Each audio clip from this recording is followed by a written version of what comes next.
Masih di liputan Metropolis, pemirsa, kasus kematian pasangan suami istri di Desa Pendagan, Kecamatan Muara II, Kabupaten Ogan, Komering Ulu Selatan, masih terus dilakukan pendalaman oleh Polres Ogan, Komering Ulu Selatan, guna mengungkap pelaku dan motif kejadian.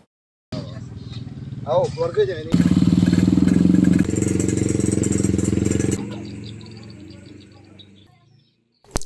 Kasus kematian pasangan suami istri di Desa Pendagan, Kecamatan Muara II, Kabupaten Ogan, Komering Ulu Selatan, masih terus dilakukan pendalaman oleh Polres Ogan, Komering Ulu Selatan.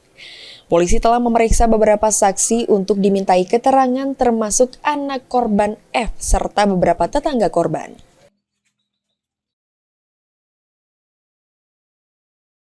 Untuk saat ini, pihak kepolisian meminta masyarakat bersabar dalam pengungkapan kasus ini. Pihak kepolisian akan terus melakukan pendalaman dan berjanji dalam waktu dekat akan mengungkapkan kasus ini. Tentang kejadian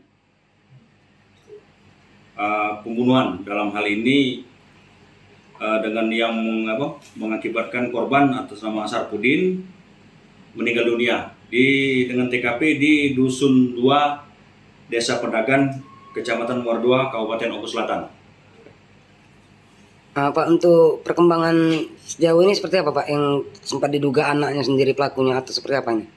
Baik, rekan-rekan, untuk sementara dari Polres Ogan Selatan melalui Satreskrim Polres Ogan Selatan kita sudah melakukan pemeriksaan terhadap saksi-saksi.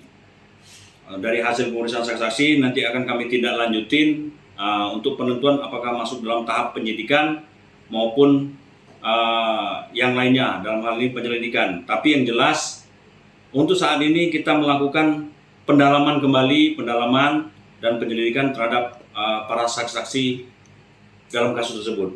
Termasuk anak korban ya, Pak? Termasuk anak korban, tetangga, dan lain-lain sebagainya. Artinya untuk saat ini anak korban sendiri belum bisa dipastikan itu sebagai tersangka atau seperti apa? Kita punya praduga tidak bersalah.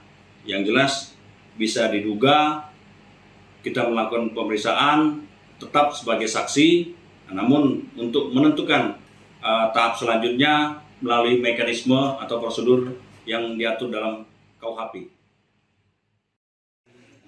Sri Fitriani, Pol TV.